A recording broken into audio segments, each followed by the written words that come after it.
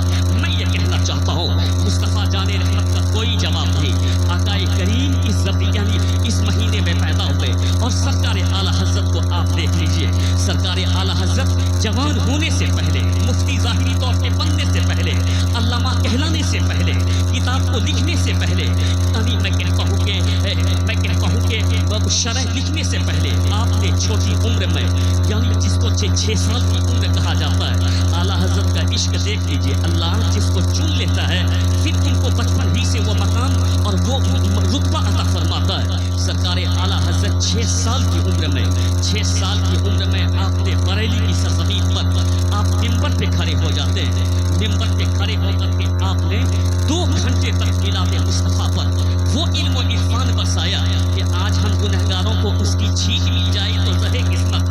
آج ہم گنہگاروں کو اس کی چھینک مل جائے تو ہمارے لیے یہ قسمت کی معراج ہو جائے گی. اعلیٰ حضرت نے بچپن کے زمانے میں 6 سال کی عمر میں نشعور ہوتا ہے بچوں کو کہ میں کھانا کیسے کھاؤں، میں پانی کیسے پیوں، میں مدرسہ کب جاؤں. میری ماں تیار کرتی ہے، ان کو کپڑا پہناتی ہے، اسکول بھیجتی ہے، مدرسہ بھیجتی ہے. لیکن سرکار اعلیٰ حضرت نے 6 سال کی عمر میں معجزۃ من معجزات نبی، وہ چھوٹی عمر نہیں تھی بلکہ نبی کے معجزات میں سے ایک معجزے کو اعلیٰ حضرت کہا جاتا ہے، سرکار اعلیٰ حضرت کہا جاتا ہے. نبی کے بے شمار معجزات ہیں صاحب، یعنی آقا کا معجزہ دیکھنا ہے تو چاند کا معجزہ دیکھو. کافر نے کہا تھا کہ آپ اگر اللہ کے رسول ہیں تو دکھائیے معجزہ. آقائے کریم نے اشارہ کیا، چاند تو پارا ہو گیا. کہا کافروں نے کہ آپ اگر نبی ہیں تو دکھائیے معجزہ. مصطفیٰ نے اشارہ کیا، سورج پلٹ آیا. کہا کہ آپ ہیں نبی اور رسول تو دکھائیے معجزہ. مصطفیٰ نے اشارہ کیا تو یعنی درختوں نے سجدہ کیا. ابو جہل کی مٹھیوں میں کنکر نے یعنی کلمہ پڑھ کر کے دکھایا معجزہ. میں یہ کہنا چاہتا ہوں کہ چاند والا یہ معجزہ لاجواب ہے مصطفیٰ کا. اس معجزے نے اسلام کی دھمک پیدا کر دی. سورج والے معجزے نے اسلام کی ضیا پھیلا دی. میں کہتا ہوں کہ ابو جہل کی مٹھی میں کنکر نے جو کلمہ پڑھا، اس معجزے نے پورے عرب کو ہلا ڈالا. میں کہتا ہوں کہ مصطفیٰ کے اس معجزے نے اسلام کو پھیلایا ہے. اسلام اب نکلا ہے مکہ سے شان و شوکت کے ساتھ، دبتے ہوئے نہیں بلکہ کافروں کو دباتے ہوئے، اپنی خوشبو پھیلاتے ہوئے. مدینہ شان و شوکت کے ساتھ، مدینہ سے عراق شان و شوکت کے ساتھ، وہاں سے شام شان و شوکت کے ساتھ، وہاں سے میں کہتا ہوں کہ روم شان و شوکت کے ساتھ، وہاں سے افریقہ، انڈونیشیا، ملیشیا، ہندوستان، پوری دنیا میں اسلام پھیل گیا. اسلام کی عظمت کا جھنڈا، سرکار کی رفت کا جھنڈا، سرکار کی عظمت کا جھنڈا پوری دنیا میں لہرانے لگا. کافروں کو درد ہوا، نصبیوں کو درد ہوا، میں کہتا ہوں کہ یہودیوں کو درد ہوا. اس نے اپنا ایک بیٹا خریدا جس کو کہ نجدی کہا جاتا ہے. اس بیٹے کو کہا کہ لکھ مصطفیٰ کی میلاد نہ کیا جائے. اس بیٹے کو کہا کہ لکھ مصطفیٰ کے میلاد کرنا بہتر نہیں ہے. اپنے اس غلام کو خریدا جس کے ایجنٹ آج دلی اور بھوپال میں نظر آتے ہیں. اس کو خریدا، کہا کہ لکھ محمد یا علی، جس کو کہ کوئی مالک و مختار نہیں. تو اللہ نے سنیوں پہ احسان کرتے ہوئے احسان فرمایا کہ مصطفیٰ نے جو معجزہ مکہ اور مدینہ میں دکھایا تھا، اب مصطفیٰ کا ایک اور معجزہ آ رہا ہے. اسی معجزے کو امام احمد رضا کہا جاتا ہے. آپ نے اپنے قلم کو اٹھا کر کے کہا تھا خاک ہو جائیں ابو جل کر مگر ہم تو رضا، دم میں جب تک دم ہے ذکر اس کا سناتے جائیں گے. آپ نے کہا تھا کہ حشر تک ڈالیں گے آپ پیدائش مولا کی دھوم، مثل فارس لفظ کے کی میلیں گراتے جائیں گے تو چاند والے معجزے نے، سورج والے معجزے نے، درخت والے معجزے نے، کنکری والے معجزے نے اسلام پھیلایا ہے، بریلی والے معجزے نے اسلام بچایا ہے۔ نعرہ تکبیر، نعرہ رسالت، مسلک اعلی حضرت، مسلک اعلی حضرت۔ یہ ہے اعلیٰ حضرت